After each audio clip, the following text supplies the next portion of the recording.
Do diskutojmë tani edhe për buxhetin dhe paketën fiskale, por njëkohësisht edhe në lidhje me investimet e huaja direkte në vendin ton. Buxheti kaloi në të mërkurën në Komisionin e Ekonomisë, Punësimit dhe Financave. Ne mëgjërësisht do diskutojmë me zotin Ergis Sefa, ekspert ekonomie. Zoti Sefa, përshëndetje, mirë se erdhët. Përshëndetje të gjithëve. Për ta nisur bisedën, është një buxhet i mirë në këndvështrimin tuaj, nëse llogarisim me kursin aktual, euro-lek shkon rreth 9 miliard euro, gjithmonë flasim për shpenzimet. Fokusi është tek rritja e pagave, rritja e pensioneve, por gjithashtu edhe disa politika tjera sociale. Është një buxhet i mirë? Nga ana e qasjes, ky është një buxhet i cili për herë të parë ndron mënyrën se si shikohet shpenzimet. Fokusohet shumë, siç e tha Driu, tek pjesa sociale dhe tek pensionet, por duke mos lënë më janë dhe investimet e huaja direkte, por edhe investimet publike, të cilat do të jenë më të mëdha që janë parë ndonjëherë deri më sot, rreth 1.6 miliard euro. Padyshim që ka nevoja edhe më të mëdha vendi, mund të ishte shpërndar në një mënyrë ndoshta pak më të mirë, mund të ishin marrë parasysh në një amandament që u bë nga ana e opozitës, janë 60 amendamente të cilat nuk u përfshin dhe nuk u vlerësuan fare. Por në total buxheti bën një devijim nga formati që ka pasur viteve të fundit, sepse fokusohet në disa nevoja bazë që ka shoqëria jonë.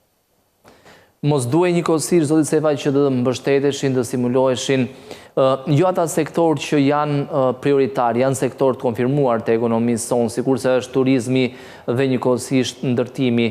Pra, ata sektor që ofrojnë një qëndrueshmëri afatgjatë për ekonominë tonë, sepse si turizmi ashtu edhe ndërtimi mbase mund të jenë edhe ciklik, por për shembull prodhimi industrial, përpunimi i produkteve bujqësore ofrojnë më tepër qëndrueshmëri për një ekonomi. Eksakt. Këtë po tentoja të thoja edhe shparë që fokusi ka ndryshuar sepse ka shkuar drejt qasjes më sociale, në kuptimin që ne po tentojmë që grupet vulnerabël t'i mbajmë, t'i stimulojmë pak më shumë. Por në aspektin industrial është e vërtetë që për bujqësinë duhet ishte bërë më shumë, ashtu siç duhet ishte bërë edhe për sektor tjerë të manufakturës. Por nga ana tjetër duhet kuptojmë që Shqipëria nuk është një vend që ka të ardhurat pafund apo ka një buxhet jashtëzakonshëm, pavarësisht se shifra mund duket i madh. Dhe krahasimisht me nevojat tona, ky është një buxhet i cili është vendosur të prioritizohen disa sektorë. Në fakt, edhe energjia e rinovueshme vazhdon të jetë prioritet, edhe në këtë buxhet për vitin që vjen, ndërkohë që për sa i përket bujqësisë, është vërtet që kemi një ngecje, do të thoja, në aspektin e investimeve. Dhe akoma nuk është e qartë dhe nga relacionet që janë bashkalidhur me buxhetin që arsyet bazë se pse pikërisht kjo ngecje në pjesën e investimeve të bujqësisë, po vazhdon të jetë një fokus i pjesëshëm tek rimbursimet edhe tek subvencionet që janë për bujqësinë. Nëse do të flasim pastaj për manufakturën, po ndjes. Po, manufaktura, sektori me fason që ka pasur goditje të mëdha, për këtë keni fjalën? Eksakt, nëse do flasim për manufakturën, duket sikur në një farë mënyre është lënë në thonjza në harresë, por mund të jetë edhe një taktik e zgjedhur nga qeveria për ta stimuluar dhe sforcuar këtë sektor të manufakturës që të rritet në zinxhirin e vlerës. Pra, të shkojmë drejt asaj që është made in Albania. Padyshim këtu do duhet kishte një ndihmë më të madhe nga ana e qeverisë, por duhet të jetë në bashkëpunim me sektorin privat, por me kushtet që janë aktuale të tregut, nëse shikojmë se këtë sektor të fason të veçanti, i ka ikur koha kësaj pjese të krahut lirë punës në Shqipëri dhe duhet të kemi një rritje në zinxhirin e vlerës. Duhet të shkojnë në tjetër nivel edhe vetë bizneset nga ato që kemi diskutuar në studio, po shkojnë drejt ciklit të plot apo ciklit të mbyllur, pra gjithçka ta bëjnë këtu, made in Albania, sikur se thotë ju. Zoti Sefa, paralelisht me diskutimet në komisionet kuvendore, me buxhetin, paketën fiskale, ka pasur këtë javë diskutime edhe në lidhje me ligjin e ri për koncesionet dhe partneritetet publike e private që përgjatë dekadës fundit kanë shkaktuar shumë debat në vendin tonë. Janë ndryshime të domosdoshme në opinionin tuaj? Absolutisht po. Për ta bërë pak më të kuptueshme dhe për qytetarët që mënyrë që të shikojmë se çfarë impakti kanë në koncesionet në jetën tonë. Vetëm në 10 mujorin e fundit të 2025-s, pra janar-tetor 2025, janë disbursuar nga buxheti mbi 100 milion euro në favor të pagesave për koncesione, të gjitha llojet e koncesioneve që ka qeveria shqiptare. Po të shikojmë të koncesione, i mungojnë këto elemente të cilët ligji i ri, projekti ligji i ri tenton të ndryshojë. E para vendos një detyrim për studimin e fizibilitetit, gjë e cila nuk ishte kaq e fortë deri më sot. Dhe po të shikojmë dhe rastin më famkeq, atë që është i incineratorëve, një ndër pikat kritike që është në dosjen famkeqe është që studimet e fizibilitetit janë shumë të cekta, janë shumë të dobta. Tashmë ky projekt ligji i ri e bën një detyrim dhe me kritere goxha rigoroze, kriterës të standardet bankës botërore.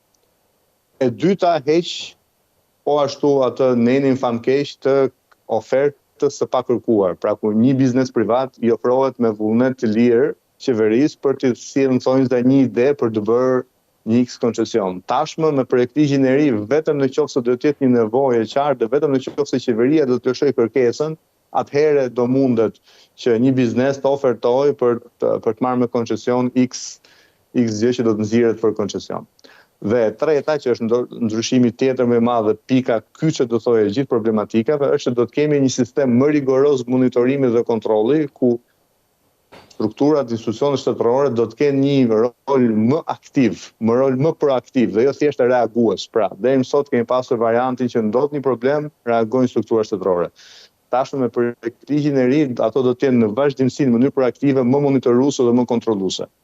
Kjo pastaj ngre pyetjen, a kemi vërtet ne kapacitetet për të monitoruar dhe kontrolluar burimet njerëzore. Të gjitha këto paketa koncesione. Eksakt, kemi kapacitet njerëzore për ta bërë këtë gjë. Por ama në aspektin ligjor, të treja këto ndryshime që janë propozuar janë vërtet nevojshme, madje janë vonuara. Ndonjëherë, zoti Sefa, jo vetëm që mungojnë burimet njerëzore, por edhe ato burime që janë, kam përshtypjen që nuk e kanë kapacitetin e dur ose aftësinë e dur për të bërë pikërisht atë që duhet. Pra nuk, në disa raste nuk din se çfarë duhet kërkojnë realisht. Është shumë e drejtë, por ama ky është një hap i mirë që të paktën tashmë e dim që është një detyrim që duhet bërë dhe jemi në fazën që duhet ngritur apo forcuar struktura, ndërkohë që deri më sot ishte e kundërta, nuk ishte asnjë detyrim ligjor për ta bërë, ndaj nuk ishte as pse të forcohej struktura. Zoti Sefa, ju përmendët pagesat që janë bërë rreth 100 milion euro për gjatë këtij viti. Këto pagesa nuk kontabilizohen në borxh. Në opinionin tuaj, për të pasur një menaxhim sa më të mirë të financave publike, duhet të quhet borxh pavarësisht se pagesat janë të shpërndara në vite? Patjetër që po, në të vërtet është borxh, pavarësisht se për arsye kontabilizimi e konsiderim sektorit privat dhe qeveria dhe publike thotë që e kam 9-60%. Po të shikojmë në përqindje në borxhit kundrejt PBB-s ka rënë, por ama po të shikojmë stokun e borxhit për vlerën monetare, parat, pra ajo vetëm se është rritur dhe po rritet në mënyrë të ndjeshme. Patjetër që edhe borxhi që bëhet nëpërmjet kompanive private ose në këto forma duhet llogaritet, sepse kjo tregon vërtet borxhi që taksapaguesi apo brezat e arshëm taksapaguesve kanë kundrejt aktorëve të ndryshëm.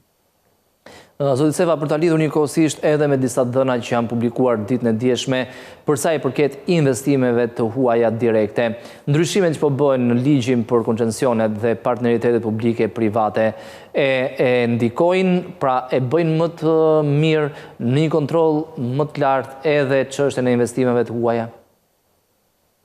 Absolutisht po, ndikojnë në dy aspekte kryesore.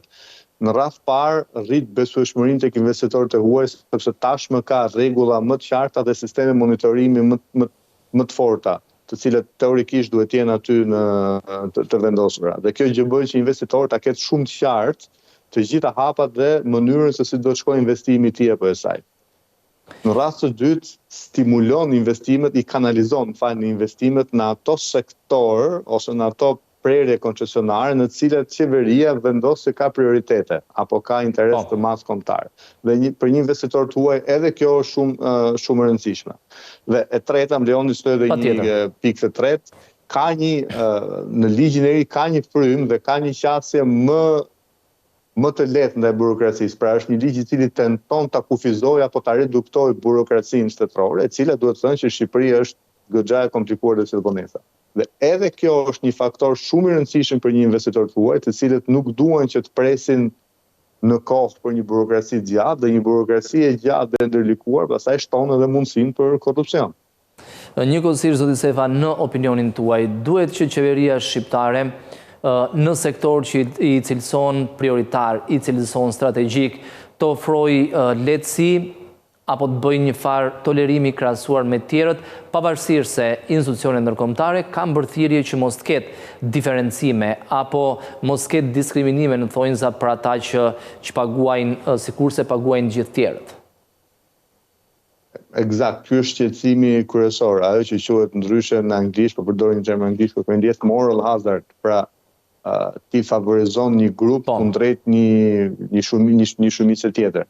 Ne kemi goxha sektor të cilët tashmë janë thonjza të favorizuar apo të stimuluar, si quhet ndryshe, të cilët nuk është se na kanë dhënë një efekt madhështor, sa i përket pjesës së vlerës që kanë sjellë në ekonomi.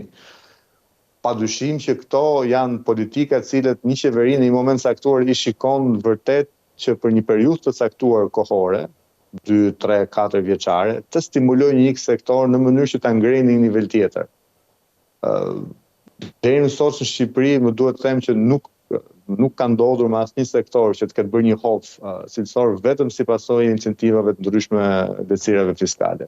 Që ndoshta ka ardhur koha që të shikojmë sistemin fiskal në përgjithësi për ta bërë të gjithë në çdo sektor sa më të lehtë dhe sa më atraktiv, qoftë për investitorët e brendshëm shqiptar, qoftë edhe për ato të huaj.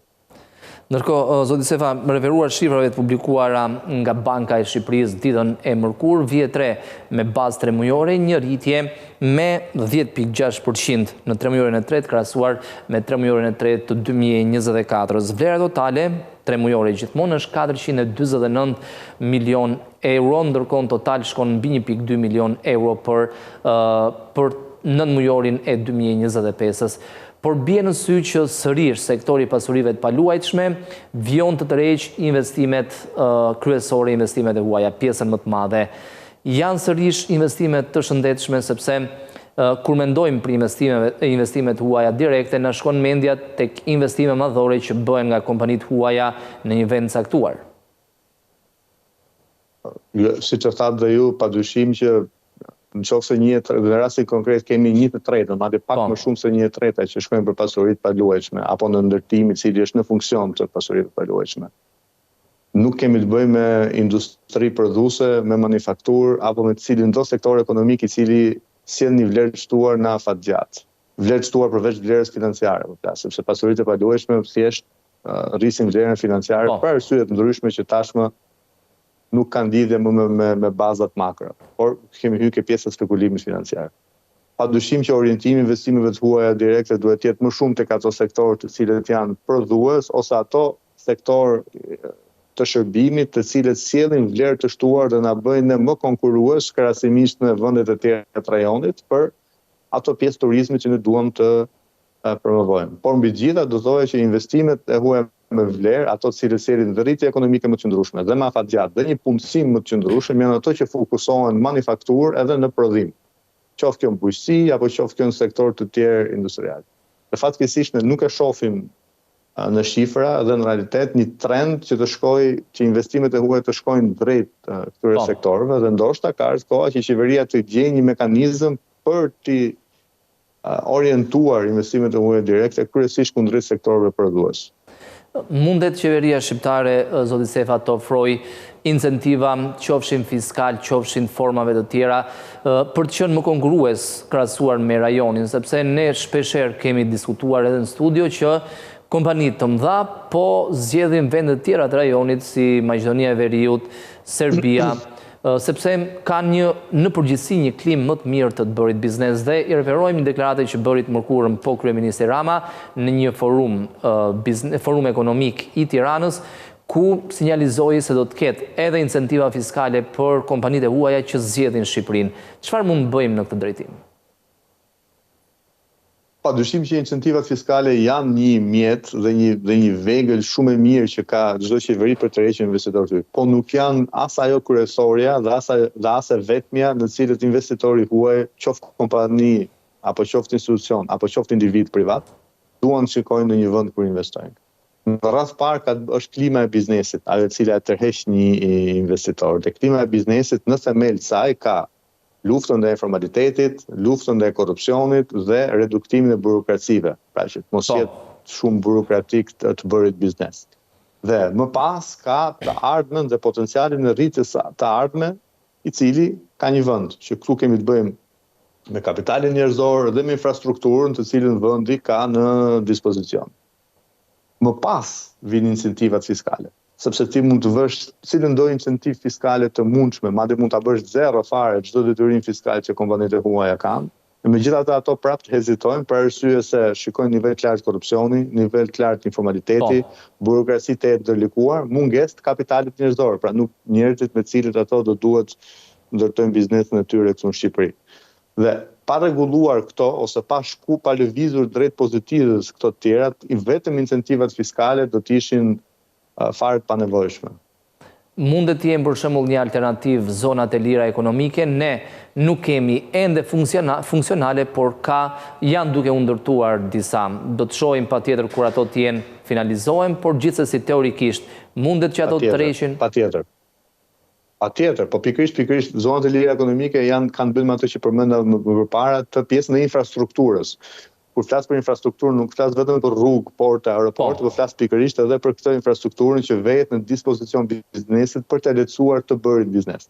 Padyshim që zonat e lira ekonomike bëjnë këtë gjë sepse teorikisht zonat e lira ekonomike përveç hapësirës që vënë në dispozicion për biznes në një sektori, normalisht funksionon dhe me procedura më të lehtësuara, pra ka në brendësi të saj dhe aspektin tatimor, dhe aspektin doganor, në mënyrë që biznesit aty janë zyrat tatimeve, kanë procedura më të shpejta, kanë procedura më të lehta për biznesin, pra është e gjitha infrastrukturë e cila vehet në shërbim të lehtësimit të klimës biznesit dhe janë një faktor shumë i mirë. Po zonave të tjera ekonomike do duhet të shtojmë edhe kapitalin njerëzor të kualifikuar. Sepse bizneset nëse vinë dhe investojnë këtu do duan gjejnë njerëz dhe profesionistë të sektorëve të tyre, të cilët të mund të punësojnë dhe të rrisin vlerën bizneseve të tyre. Po edhe në këtë pikë ne kemi mangësi të mëdha, një pjesë e mirë e kapitalit tonë njerëzor të trurit, pra po na largohet.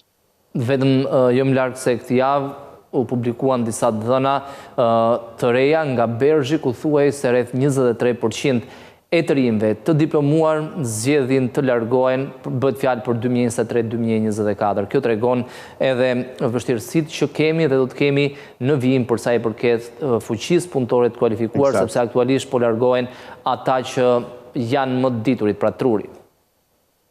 Eksakt, dhe për një investitor të huaj, pa dashur të bëjmë diferencime, ato që kërkojnë investitorët e huaj përgjithsisht janë pikërisht kjo kategori, kjo stres e forcës punëtore.